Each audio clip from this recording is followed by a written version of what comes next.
जम्मू आ गए, दिल्ली आ गए, अलग अलग जगह पे आ गए, और अभी सरकार उनको करेगी फिर से हम मेरी बात समझ गए? क्या सबके साथ मर्डर हो जाता है? क्या सारी बहुएं जला के मार दी जाती? Case law is Pandit Chunchun Jha versus Sheikh Ibadat Ali. This is a case of 1954.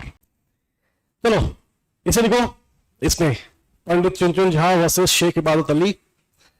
It was held that if the condition of retransfer is not embodied in the document, then it cannot be called as a mortgage by conditional sale. Then it cannot be known as a mortgage by conditional sale. ठीक है. So mortgage by conditional sale में essential element क्या है?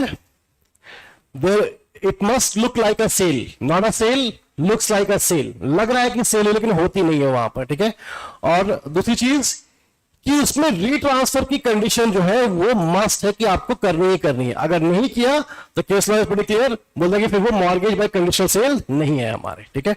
लेकिन इसके साथ देखिए याद रखना कि सिर्फ एक कंडीशन फॉर रीट्रांसफर है, इससे आप ये नहीं बोल सकते कि ये मॉर्गेज बाय कंडीशनल सेल है. ठीक है. अगर एक डॉक्यूमेंट में लिखा कि सपोज कि मान लो कि मैंने कोई प्रॉपर्टी अर्शी को ट्रांसफर कर दी है और बोला कि 10 साल बाद तुम ये प्रॉपर्टी मुझे ट्रांसफर कर दोगी, तो उसमें कंडीशन है रीट्रांसफर की, लेकिन इसमें मॉर्गेज नहीं है. देखो मॉर्गेज बाय कंडीशनल सेल के लिए हम लोग को कंडीशन ऑफ रीट्रांसफर होना जरूरी है, लेकिन सिर्फ कंडीशन ऑफ रीट्रांसफर है. इससे हम लोग ये नहीं बोले कि मॉर्गेज बाय कंडीशनल सेल है. ठीक है. मैंने प्रॉपर्टी ट्रांसफर कर दी, उसमें डॉक्यूमेंट में लिखा कि 10 साल बाद तुम मुझे वापस भेज दोगे ये. ठीक है. ये एक ट्रांजैक्शन सेल जरूर है, लेकिन ये एक मॉर्गेज बाय कंडीशनल सेल नहीं है. तो मॉर्गेज बाय कंडीशनल सेल के लिए एसेंशियल एलिमेंट है कंडीशन ऑफ रीट्रांसफर, लेकिन एक डॉक्यूमेंट में कंडीशन ऑफ रीट्रांसफर है, इसका मतलब ये नहीं कि मॉर्गेज बाय कंडीशनल सेल हो गया. ठीक है. Subscribe for more content.